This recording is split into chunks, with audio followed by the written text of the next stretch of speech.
এক দুগ্ধ বিক্রেতা মহিলা তার কন্যাকে বলতেছে, কন্যারে যা দুধ দহন করেছো এগুলো দিয়া বাজার হইব না, পানি মিশা।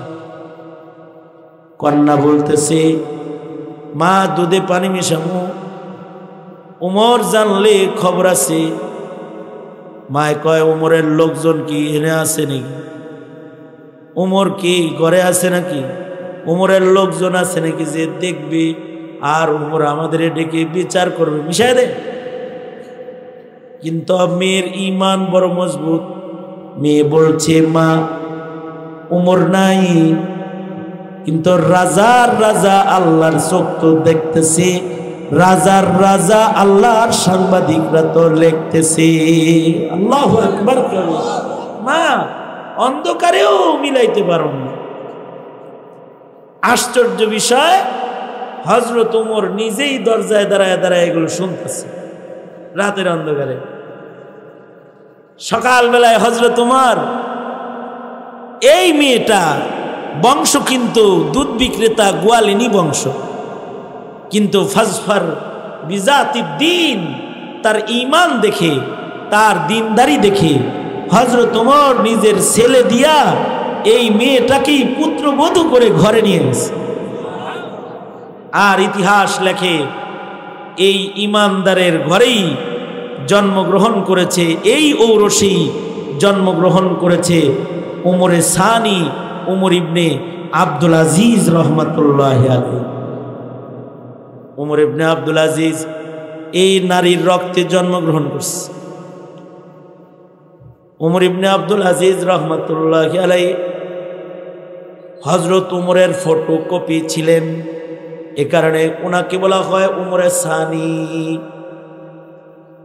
আর ওনার আমলে শাসন এত মজবুত ছিল, এত সুন্দর সুশাসন ছিল যে উমর ইবনে আব্দুল আজিজের জমানায় আল বিদায়া ওয়ান নিহায়াতে আছে যে উমর ইবনে আব্দুল আজিজের শাসন আমলে বাঘ আর ছাগল এক ঘাটে পানি পান করেছে। বাঘ ছাগলের উপরে জুলুম করত না। মানুষ তো ভদ্র ছিল, জঙ্গলের হিংস্র প্রাণীরাও ভদ্র হয়ে গিয়েছিল। এটা উমর ইবনে আব্দুল আজিজ রহমাতুল্লাহ আলাইহির কারামত। উমর ইবনে আব্দুল আজিজের কারামত এটা যে ওনার কথা, ওনার শাসনের ভাষা, ওনার আইন শুধুই মাত্র মানুষ মানত তা না, জঙ্গলের প্রাণীরাও ওনার আইন মানত। উনি যেদিন ইন্তেকাল করলেন সেদিন এক বৃদ্ধা নদীর ধারে দাঁড়ায় রয়েছে, থালাবাটি ধুইতে গেছে নদীর ধারে, আর নদীর ঘাট থেকে চিৎকার শুরু করেছে। নদীর ঘাট থেকে চিল্লাইতেছে, এই উমর ইবনে আব্দুল আজিজ মারা গেছে, উমর ইবনে আব্দুল আজিজ মারা গেছে। এখনকার মতো তো মোবাইলের আমল না, মিডিয়ার আমল না যে একজন এক জায়গায় মরল আর সারা দুনিয়া প্রচার করল। ওই যুগে মিডিয়া ছিল না, খবর এক জায়গার থেকে আর এক জায়গায় যাইতে মাসের পর মাস লেগে যেত। কিন্তু এই মহিলা চিল্লাইতেছে ওমর ইবনে আব্দুল আজিজ মারা গেছে। কয়েকদিন পরেই শহর থেকে একটি কাফেলা ব্যবসা শেষ করে গ্রামে গেছে। লোকেরা জিগায়, এক বুড়ি খালি চিল্লায় ওমর ইবনে আব্দুল আজিজ মারা গেছে। আসলে কি খলিফাতুল মুসলিমিন হযরত ওমর ইবনে আব্দুল আজিজ বাচ্চা আছে না মারা গেছে? কাফেলা বলে, আমরা তো ওনার জানাজা পড়ে আইছি, মারা গেছে। কবে মারা গেছে? অমুক দিন মারা গেছে। হায় হায়, অমুক দিন মারা গেল, এটা বুড়ি জানলো কেমনি? সবাই মিলা বুড়িকে যায় বলে, এই বুড়ি, কোথায় ওমর ইবনে আব্দুল আজিজ মারা গেছে? খলিফা মরছে, তুমি কেমনি খবর পেলে? বুড়ি মা বলে, আমি আমার নিজের চোখে ওমর ইবনে আব্দুল আজিজের শাসনামলে বাঘ আর ছাগলকে এক ঘাটে পানি পান করতে দেখেছি। বাঘ ছাগলের উপরে আক্রমণ করত না। সেদিন দেখলাম বাঘ হঠাৎ করে ছাগলের রক্ত খাইতেছে, ছাগলকে আক্রমণ করেছে। দৃশ্য দেখে আমি বুঝেছি ওমর ইবনে আব্দুল আজিজ বাঁচা থাকলে পরে এটা পারত না, এটা ওনার কারামত। আজকে উনি জমিনে নাই, তাই জঙ্গলের হিংস্র প্রাণী আবার হিংস্র হয়ে গেছে। কারণ রাজার প্রভাব প্রজার উপরে পড়ে। রাজা যদি জালেম হয়, প্রজাও জালেম। কিরামান কাতিবিন ইয়ালামুনা মা তাফআলুন।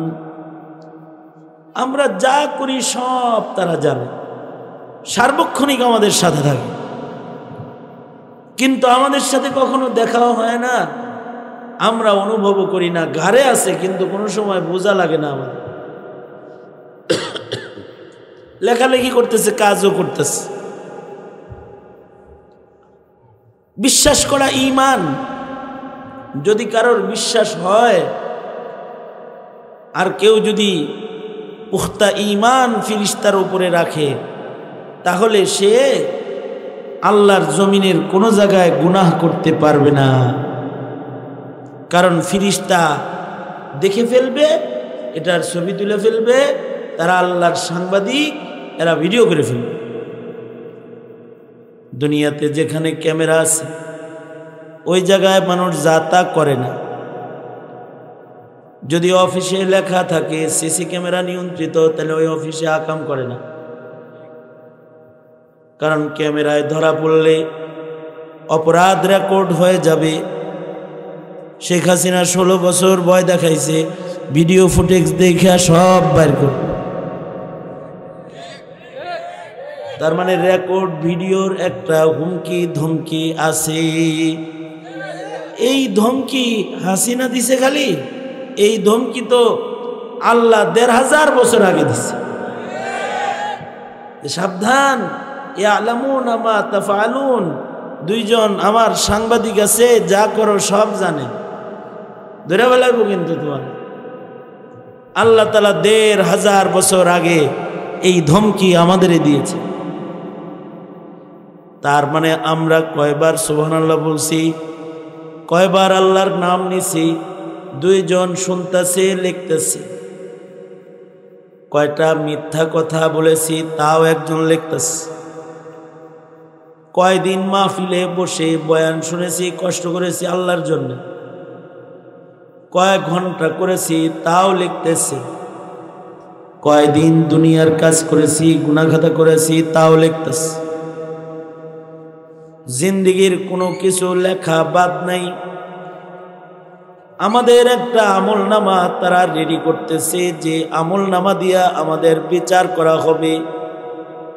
প্রত্যেকটা মানুষের গলায় একটা একটা করে আমল নামা আল্লাহ তাআলা ঝুলায় দিবেন ময়দানে মাহশরে যখন দাঁড় করাইবেন।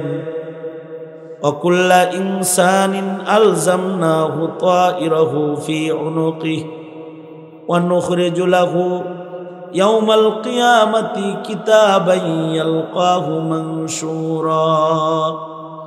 সবার গলায় একটা করে আমলনামা থাকবে, আর আল্লাহ বলবেন ইকরা কিতাবাক, তুমি তোমার আমলনামা পড়ো। আজকে তোমার বিচার আমার করা লাগবে না, আমলনামাই বলে দিবে দোজখে যাইবা নাকি জান্নাতে যাইবা। তুমি নিজেই টের পাইবে। এই যে আমলনামা লিখতেছে ওরা, এটা শুধু আল্লাহ বুঝবে তা না, বান্দাও বুঝবে।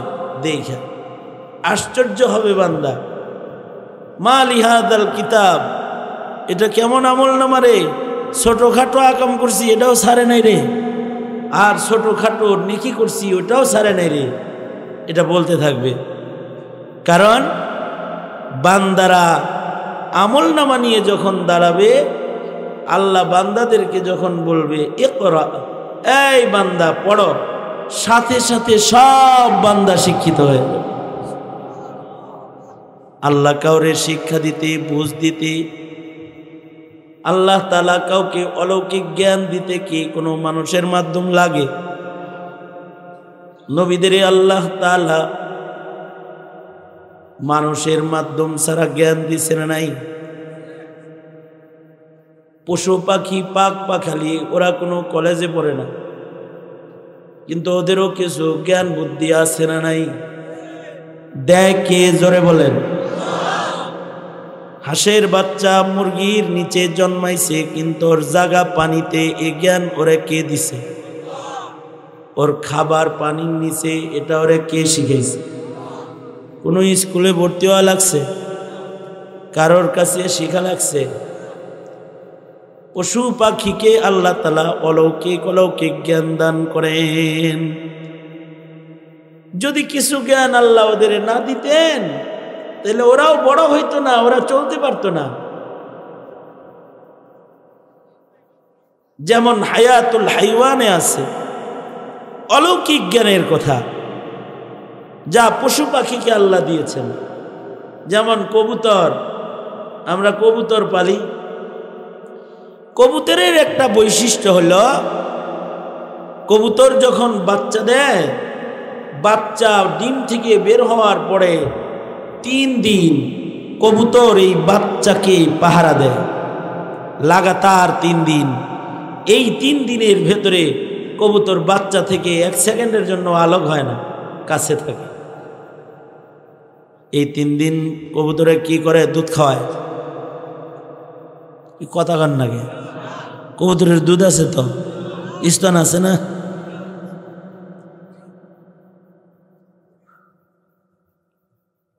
তিন দিন পর্যন্ত কবুতর বাচ্চাকে পাহারা দেয়। কি করে? কামালউদ্দিন দামেরি রহমতুল্লাহ আলাইহি বলেন, কবুতর তার ইলমের দ্বারায় তার বাচ্চার অবস্থাটা জানে।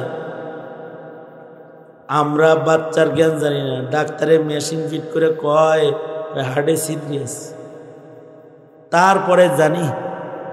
কিন্তু কবুতর তার বাচ্চার পাকস্থলী যে বন্ধ, কবুতর জন্মের পরে তার পাকস্থলী টিউবের মতো এরকম বন্ধ থাকে। আশ্চর্য কবুতরের জ্ঞান, আশ্চর্য তার চোখ। হুদহুদ পাখি যেমন মাটির নিচে কত ফিট দূরে পানি আছে দেখে, কবুতর তার বাচ্চার পাকস্থলী সম্পর্কে জ্ঞান অর্জন করে দেখে, এবং সে তার বাচ্চার বন্ধ পাকস্থলী খোলার জন্য 3 দিন ডিউটি করে। যতক্ষণ পর্যন্ত পাকস্থলী না খুলবে ততক্ষণ পর্যন্ত বাচ্চাকে খাবার মুখে দিলে ওইটা পাকস্থলীতে যাইব না। এ কারণে 3 দিন কবুতর তার বাচ্চার মুখে বাতাস করতে থাকে, দম দিতে থাকে, আর পাকস্থলী ফুলাইতে থাকে। যখন পাকস্থলী ফুইলা যায়, কবুতর বাইরে এসে বাচ্চার জন্য খাবার নিয়ে নিজের মুখে বাচ্চাকে খাওয়ায়। আল্লাহু আকবার।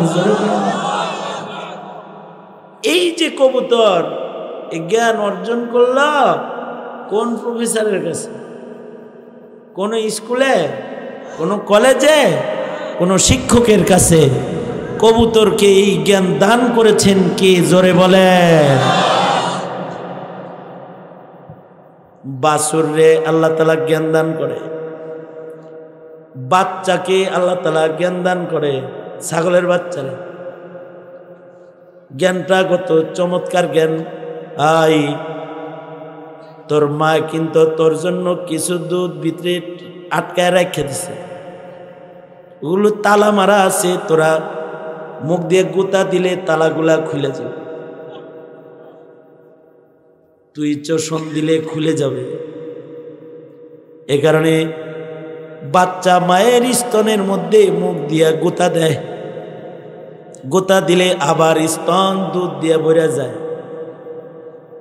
এই বাচ্চা ছাগল অথবা বাচ্চা গরুর বাচ্চা, এটাকে মায়ের স্তনের তালা খোলার চাবি যে গোতা, এটা শিখাইছে কে? গৃহস্থ শিখাইছে? শিখাইছেন একজন শিক্ষক ছাড়াই তিনি তার মাখলুককে শিক্ষা প্রদান করেছেন। আওয়াজ করে জোরে বলেন তার নাম কি? যে আল্লাহ কবুতর রে শিখাইতে পারে, হাঁসেরে শিখাইতে পারে, ওই আল্লাহ হাসরের মাঠে মানুষরেও পড়া শিখাইয়া ফেলবে। বান্দাকে বলবে ইকরা কিতাবাক, এই বান্দা আমল নামা পড়ো, সাথে সাথে সব মানুষ শিক্ষিত হয়ে যাবে। আর বান্দা আমল নামা পড়তে থাকবে আর দেখতে থাকবে, হায় রে অমুক জায়গায় ওয়াজ শুনছিলাম কুয়াশায় হেটাও দিয়ে আছে, হায় রে রাত 12টার সময় গান শুনছিলাম হেটাও দিয়ে আছে রে, ঘরের দরজা জানালা বন্ধ করে সিনেমা দেখছিলাম তাও দিয়ে আছে রে। সব তারা লিখে দিয়েছে। যেখানে কোনো মানুষ আপনার আমার সাথে নাই, সেখানেও আল্লাহর সাংবাদিক ফিরিস্তা দুইজন আমাদের সাথে আছে। এ কারণে আল্লাহর রাসূল বলেছেন, তোমরা যখন বাথরুমে প্রবেশ করো, বাথরুমে ঢুকাও উলঙ্গ হইবে না, কারণ তোমরা একা না, তোমাদের সাথে ফিরিস্তা আছে। তোমরা উলঙ্গ হইলে ওদের শরম লাগে, ওরা লজ্জা পায়। মসজিদে ঢুকবা তো মসজিদে ঢোকার আগে কাঁচা পেঁয়াজ রসুন খায় না, দুর্গন্ধে ফিরিস্তাদের কষ্ট হয়। আমরা কিন্তু তাদের কষ্টও দেখি না, তাদের সুখও দেখি না। নবী আমাদেরকে তাদের কষ্ট সম্পর্কে ইলম দান করেছেন। অদৃশ্যের ফিরিস্তা, তাদেরও নবীজি সালাম দিতে বলছে। নবীজি বলে, নামাজ শেষ করে যখন সালাম ফিরাইবা, আসসালামু আলাইকুম রহমতুল্লাহ, আসসালামু আলাইকুম রহমতুল্লাহ, ডাইনে সালাম দিবা তো নিয়ত করবা ডাইন কাদের ফিরিস্তা ও ডাইন পাশের সকল বান্দাদের সালাম। আর বাম কাঁধে যখন সালাম ফিরাইবা নিয়ত করবা বাম কাঁধে সম্মানিত ফিরিস্তা ও মাখলুকাত যারা আছে তাদের সালাম। আল্লাহর বান্দা যারা বাম পাশে দাঁড়াইছে সবাই সালাম। তার মানে চোখে দেখা যায় না, কিন্তু নবীজি সতর্ক করেছেন, সাবধান, গুনাহ করো না, গারে কিন্তু সাংবাদিক বসা আছে। এরা আজব সাংবাদিক, এরা ঘুষ খায় না। দুনিয়ার সাংবাদিকে কিন্তু ঘুষ খায়। সরকারের সাংবাদিক ঘুষ খায়। টাকা দিয়া সাংবাদিকের লেখা পাল্টায় ফেলতে পারে, অথবা দুনিয়ার সাংবাদিককে ধমকি দিয়ে থামায়া দিতে পারবে। দুনিয়ার সাংবাদিকের রেকর্ড ডিলিট করতে পারবে। শাপলা চত্বরের গুলাগুলি যারা করেছিল, এটার ভিডিও যারা করেছিল, তাদের ক্যামেরা জব্দ করেছে দুনিয়া সরকার। কিন্তু ক্যামেরা তো আরো আছে, ওইটি জব্দ করতে পারবে। দুনিয়ার সব সাংবাদিকরে ধমকি দিয়ে থামায়া দিতে পারবে। মাহমুদুর রহমান রে পিটায়া দেশ থেকে খেদাই দিছে। কিরামান কাতিবিন রেখে যাইতো না কেন? আবার উনি সরকার পাল্টাইছে আর আয়া পড়ছে, পত্রিকা বন্ধ করে দিছে, লেখালেখিও বন্ধ, আবার চালু হয়ে গেছে। এই সাংবাদিকের লেখা বন্ধ করার ক্ষমতা হাসিনারও নাই, মোদিরও নাই, পৃথিবীর কোন শক্তিধর মোরলেরও নাই। ঠিক কিনা জোরে বলে? কারোর নাই। তারা লিখতেছে লিখতেছে সব লিখতেছে। ইলিয়াস আলীরে কই গুম করেছে, শাপলার লাশগুলো কোথায় দাফন করেছে, কাকে কে গুলি করেছে, কাকে কে মারপিট করেছে, রাতের অন্ধকারে রাস্তার লাল রক্তকে গরম পানি দিয়ে ধৌত করে সকালের আগে রাস্তা সাফ কারা কারা করেছে, সাংবাদিকদের চোখকে কারা আড়াল করেছে, সব আমল নামায় লেখা আছে। ঠিক কিনা জোরে আছে না? যারা এ আকামগুলা করে তাগর ফিরিস্তাদের উপরে ঈমান নাই। এগার যদি ফিরিস্তার উপরে ঈমান থাকতো তাহলে বাতি বন্ধ করে গুলি করতো না। বাতি বন্ধ করে গুলি করছো, কেউ দেখে নাই, কিন্তু ফিরিস্তায় দেখছে, আল্লাহ দেখছে। আল্লাহর দৃষ্টির উপরেও ঈমান নাই, ফিরিস্তাদের দৃষ্টির উপরেও তাদের ঈমান নাই। যাদের এই ঈমান নাই তারা বেঈমান হয়ে যায়।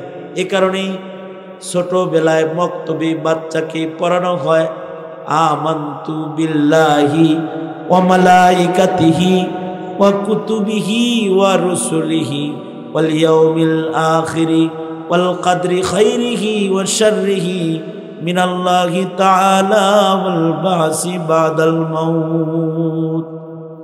শিখানো হয় আল্লাহর উপরে ঈমান, আল্লাহর সব সিফাতের উপরে ঈমান, আল্লাহ বাসির এর উপরে ঈমান, আল্লাহ সামিউ এর উপরে ঈমান, আল্লাহ কাহ্হার এর উপরে ঈমান, আল্লাহ জব্বার এর উপরে ঈমান। ঠিক কিনা জোরে আওয়াজ করে বলে। এগুলো শিক্ষা দেওয়া হয়। যাদের এই ঈমানগুলো রয় তারা আল্লাহকে ভয় পায়। যারা ফিরিস্তার উপরে ঈমান মজবুত হয় তারা কিরামান কাতিবিনরে ভয় পায়। আন্ধারেও অপরাধ করে না, আধারেও অপরাধ করে না, তারা আল্লাহর দৃষ্টিকে ভয় পায়, কিরামান কাতিবিনের লেখারে ভয় পায়। রাজা যদি খুনি হয় প্রজাও খুনি হয়, রাজা যদি চোর হয় প্রজাও চুরি করে। রাজার অনুসারী যারা তারাও চোর ডাকাত হয়ে যায়, দেশ শূন্য হয়ে যায়। পিছনে তার নমুনা দেখেন নাই? পিছনের ইতিহাসে দেখেন নাই? পড়েন নাই ইতিহাসে? রাজা খারাপ হইলে প্রজা খারাপ হয়ে যায়। আর রাজা যদি ভালো হয় প্রজা ভালো হয়ে যায়।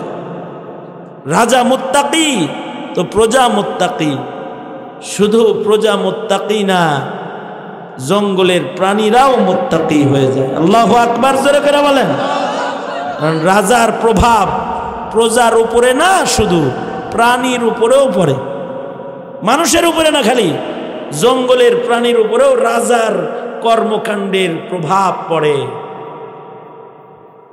আব্দুল্লাহ ইবনে আব্বাস রাদিয়াল্লাহু আনহুমা উনি বর্ণনা করেছেন, পূর্বের যুগের এক রাজা ছিল, সে শিকার কাজে জঙ্গলে গেছে, শিকার কাজে পাখি শিকার করতে গেছে। তো পাখি শিকার করতে যায়, রাজা পাখি শিকার করতে যায় সন্ধ্যা হয়ে গেছে। সন্ধ্যা হয়ে গেছে, থাকবো কই? সাথে যে ওজির লয়ে গেছে, ওজির রে লইয়া রাজা জঙ্গলের পাশে এক কাঠুরিয়ার বাড়ির দরজায় দাঁড়াইছে। নিজের পরিচয়কে গোপন করছে। গোপন কইরা কাঠুরিয়ার বাড়িতে মেহমান হয়েছে। কাঠুরিয়া মুমিন, সে মেহমান পায়া খুশি হয়ে গেছে।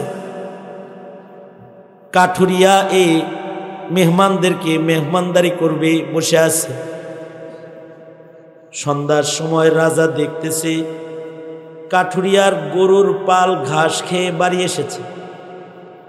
এই গরুর পালের ভেতরে এমন একটা গরু আছে যার দুধে ভরা স্তন। আশ্চর্য বিষয় হলো, আব্দুল্লাহ ইবনে আব্বাস বলেন, এই এক গাভীর স্তন থেকে এই কাঠুরিয়া এত দুধ দহন করেছে যে বাড়ির সব বর্তন ভরে গেছে। পাশের বাড়ি আশপাশের বাড়িওয়ালাদেরকে দুধ দান করেছে। তার মানে ইবনে আব্বাস বলে, এই এক গরুর স্তন থেকে 30 গাভীর দুধ বের হয়েছে। এক গাভীর স্তনে 30 গাভীর দুধ। রাজা দেখে তো আশ্চর্য। রাজা মনে মনে ভাবতেছে, এই রকম একটা বরকতি গরু, ওর মতো একটা কাঠুরিয়ার বাড়ি মানায় নাকি? এরকম একটা রাজ দরবারে থাকলে না মেহমানদারি ভালো। মনে মনে ফোন দিয়ে আসছে, এই গাভী কাঠুরিয়ার কাছ থেকে ছিনতাই করে কোনো না কোনো ভাবে নিজের রাজমহলে নিতে হয়। এই ফন্দি করছে মনে মনে। আব্দুল্লাহ ইবনে আব্বাস তিনি বর্ণনা করেন, সাহাবী আব্দুল্লাহ ইবনে আব্বাস বর্ণনা করেন, কিন্তু আজকে তো পরিচয় না দিয়ে মেহমান হয়েছে, আজকেই আকামটা কেমনে করে, কেবল খাওয়াইছে, দুধ টুধ খাওয়াইছে, ভাবলো যাই পরে আবার শিকার কার্যে আইসা এক বাহানায় এটা নিয়ে যাওয়ার জন্য চেষ্টা করল, বাড়ি চলে গেছে। কিছুদিন পরে রাজা আবার শিকার কার্যে, রাজা কিছুদিন পরে আবার আইছে, দোস্ত আইলে স্টেজে নিয়ে এসে মুনাব্বি ভাই, আবার এই রাজা শিকার কার্যে গেছে। শিকার কার্যে যায় ওই বাড়িতে মেহমান হয়েছে, কাঠুরিয়া দেখা খুশি হয়েছে, দোস্ত আইছেন, বসেন বসেন। আজকেও পরিচয় গোপন করছে, পরিচয় দেয় নাই,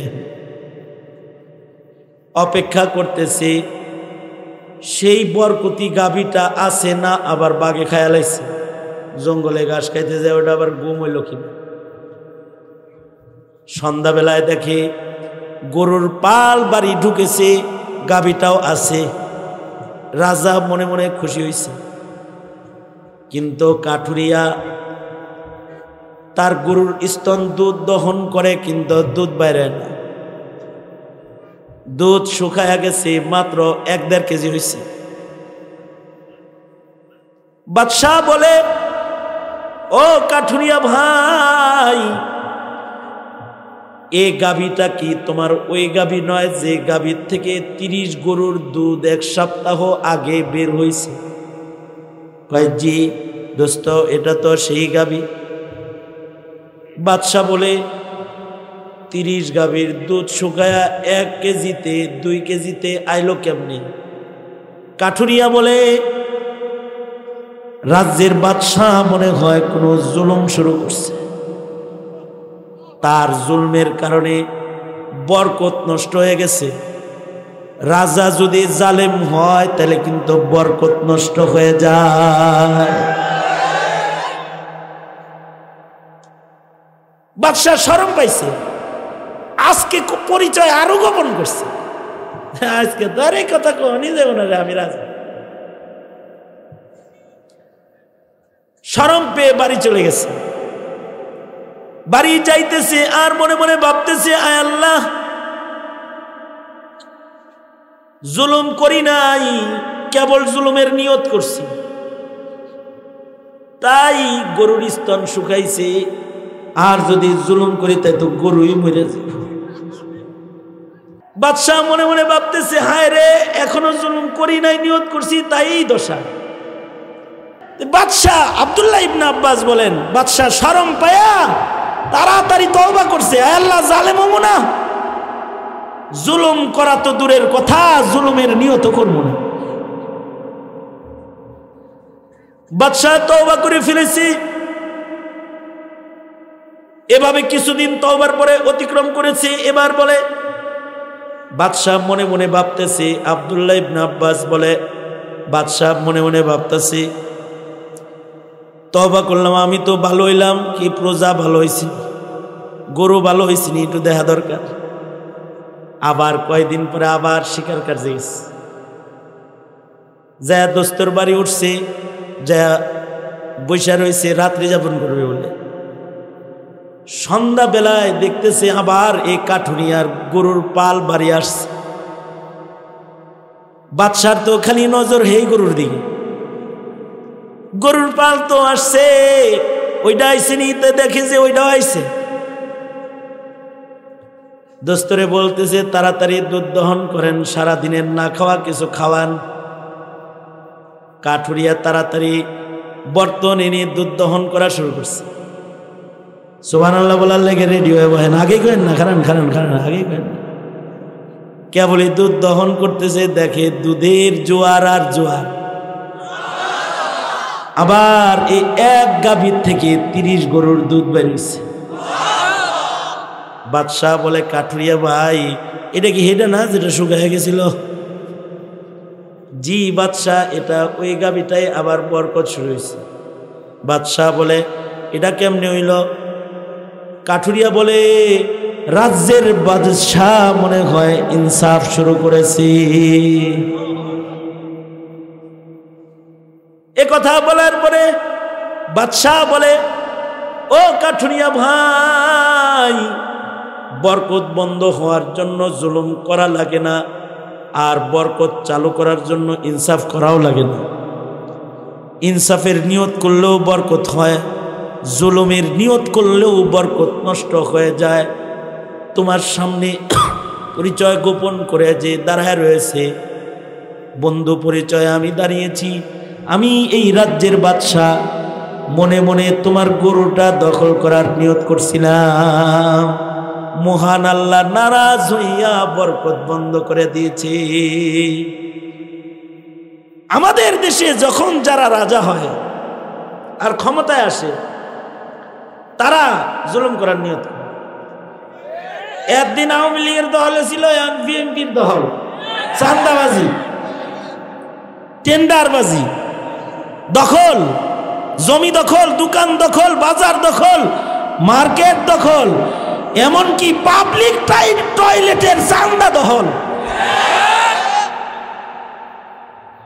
এই ইনসাফ হারিয়ে ফেলবা না।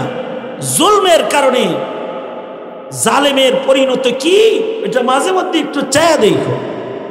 আর ইনসাফ করলে ইনসাফের পরিণতি কি, ইনসাফওয়ালা রাজা বাদশাদের জীবনী করে দেখো। ওমর ইবনে আব্দুল আজিজ এমন এক ইনসাফওয়ালা খলিফাতুল মুসলিমিন ছিলেন যে ওমর ইবনে আব্দুল আজিজ রাতের অন্ধকারের ভেতরেও তার রাজ্যে জুলুম হইতো না, এমনকি তার রাজত্বের প্রভাব জঙ্গলের প্রাণীর উপরে ছিল। যতদিন তিনি বাচ্চা ছিলেন বাঘ ছাগলের উপরে আক্রমণ করত না।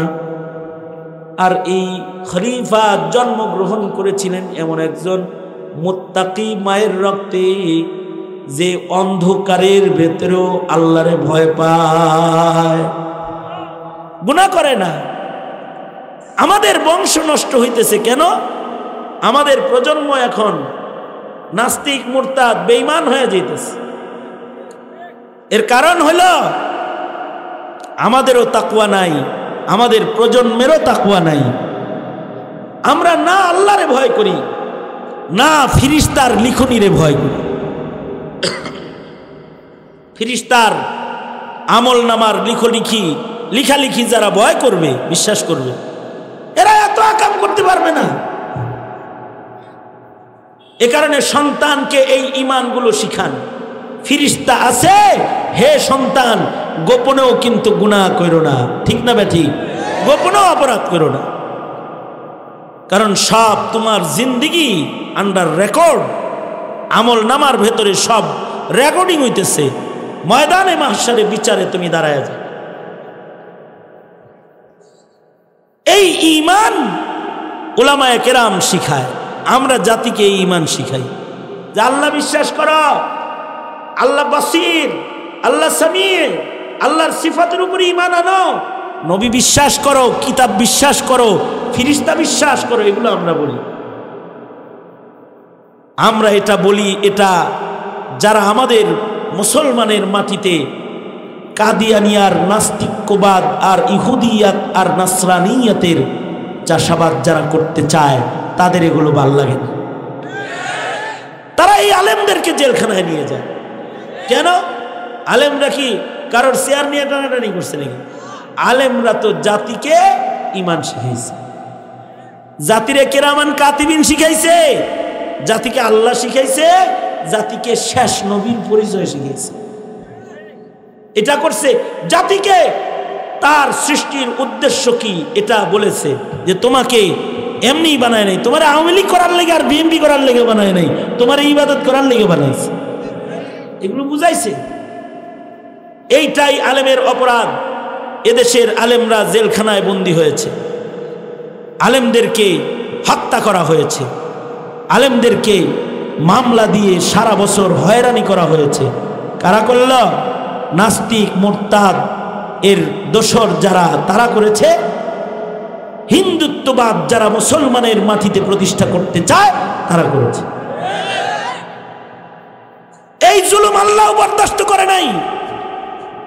জুলমের সাজা আল্লাহ তাআলা দিয়েছে যে আওয়ামী লীগ ন্যূনতম যেটা গ্রামে গঞ্জের আওয়ামী লীগ আছে সেটাও চিল্লায় চলে গেছে, সেটা তবলিগে গেছে, বাইকে পড়ছে। আওয়ামী লীগের নেতারা আগে বলতো আমাদের নেত্রী তাহাজ্জুদ পড়ে, আমাদের নেত্রী ইশরাকের নামাজ না পড়ে জোয়া নামাজ থেকে উঠে না, আমাদের নেত্রী এই পর্যন্ত ব্লাউজ পড়ে, জামা পড়ে, পট্টি পড়ে, আমাদের নেত্রী ডেলি 5 পারা কোরআন শরীফ পড়ে, এইগুলা বলছে খালি। মানে বুঝাইতে চেষ্টা করেছে তাদের নেত্রীর সম্পর্ক সরাসরি আল্লাহর লগে। কিন্তু 5ই আগস্ট আমরা দেখতে পেয়েছি আল্লাহর লগে না, দিল্লির লগে, দিল্লির লগে, আল্লাহর লগে না। আমরা দেখছি এবার তার দোসর যারা, তাদের সম্পর্ক কার লগে তা আল্লাহ জানে। তারা এখন কি শুরু করছে জানেন? তারা সব মহিলা হয়ে গেছে। ওই ট্রান্সজেন্ডার এর আগেই আনছিল যে মনে মনে ভাববা তুমি মহিলা, এখন তারা মনে মনে ভাবে আমরা মহিলা, এ কারণে তারা সবাই পর্দা করে, ঘরের বাইরে যায় না, বাইরে গেলে বোরকা পয়রা বাইরে পড়ে। ভালো হয়ে যাও, ভালো হয়ে যাও, ভালো হইতে পয়সা লাগে না। সামনে যারা রাজনীতি করবা এই দেশে, তারা আওয়ামী লীগ থেকে শিক্ষা নাও। ফাইজলামি করবা, এক দল রে পাঠায় দেওয়া হয়েছে দিল্লি আর বিভিন্ন জায়গায়, তোমাদেরও পাঠায় দেবে তোমাদের দাদাদের কাছে, মুসলমানের মাটিতে জায়গা টাকা হবে না। ফাজলামি করবা না। সুতরাং আবদিয়াত, গোলামি যেটা, এটা প্রতিষ্ঠা করতে হবে। গোলামি প্রতিষ্ঠা করতে হইলে মাহফিল লাগবে, তবলিগ লাগবে, তাজকিয়াতুন নুফুসের আমল লাগবে। লাগবে কি লাগবে না জোরে বলেন? ওরা চায় না এগুলো, এই কারণে মাহফিল বন্ধ করতো। আমাকে লিস্টি ছিল থানায় থানায় যাওয়া নিষেধ, লাগে যিনি হের বাপের জায়গায় যাইতেছে নিষেধ। আল্লাহ তাআলা আমাদেরকে বুঝদান করুক, ভালো হয়ে যাওয়ার তৌফিক দান করুক। আগামীর প্রজন্মকে পেছন থেকে শিক্ষা নিয়ে ইবাদতমুখী হওয়ার তৌফিক দান করুক। আল্লাহমুখী, দিল্লিমুখীও না, আওয়ামী লীগ মুখীও না। আল্লাহমুখী হইতে হইলে লাগবে ইবাদত। কি লাগবে? ইবাদত করবেন ইনশাআল্লাহ। শুধু করবেন না, করাইবেন ইনশাআল্লাহ। ঘরের সকলকে ইবাদত করান, সমাজের মানুষকে ইবাদত করান, ইনসাফ কায়েম করেন, জঙ্গলের প্রাণীও ভালো হয়ে যায়। আল্লাহ আমাদের তৌফিক দান করুন, আমিন।